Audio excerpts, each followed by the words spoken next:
हम तो आपको योगी समझ रहे थे, मॉन्क कौन लिख दिया आपको? एक किताब का 2 के पैराग्राफ पढ़ना चाहता हूं और मैं नेता सदन मैं अध्यक्ष जी आपसे कहूंगा कि मैं बांटना चाहता हूं सभी माननीय सदस्यों को ये किताब,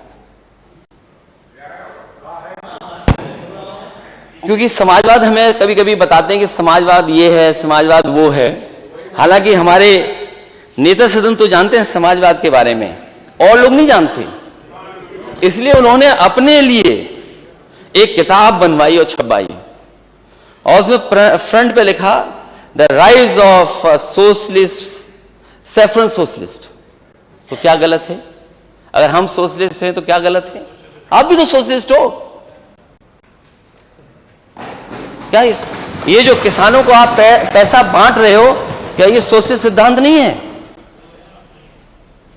क्या आप बेटियों को जो पैसा दे रहे हैं, ये बात अलग है, आपने वादा कुछ किया, दे कुछ रहे हो, जो गरीब बेटियों को दे रहे हो, क्या वो समाजवादी सिद्धांत नहीं है क्या?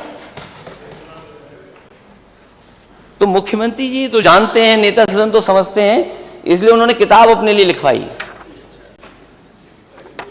The rise of a saffron socialist. अगर हम सोशलिस्ट नहीं समझ पा रहे कि सोशलिज्म क्या है, तो कम से कम हमारे विपक्षी लोग समझाएं, और अगर विपक्षी लोग नहीं समझते हैं तो कम से कम कॉन्स्टिट्यूशन की बुक पढ़ ले, प्रियम्बल में सोशलिस्ट वर्ड है। ये सोशलिस्ट पार्टी की योजना नहीं थी, ये गरीबों की समाजवादी पेंशन थी, और प्रियम्बल में सोशलिस्ट है। और अगर सोशलिस्ट पे प्रश्न लगाते हैं तो आप डेमोक्रेटिक भी नहीं हैं, आप लोकतंत्र पर भरोसा नहीं करते हैं, और अगर लोकतंत्र पर भरोसा नहीं करते हैं और समाजवादी नहीं हैं तो आप सेकुलर भी नहीं हो सकते। इन तीनों के एक दूसरे की मदद करते हैं, एक दूसरा निर्भर करता है एक दूसरे पर। इसीलिए कहा गया कि हमारा डेमोक्रेटिक सोशलिस्ट सेकुलर कंट्री है।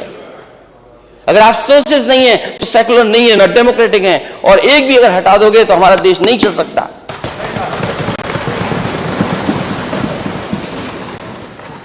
अध्यक्ष महोदय, कभी कभी शब्दों में इधर उधर बातें हो जाती हैं। एक और किताब लिखी थी, the monk who became chief minister.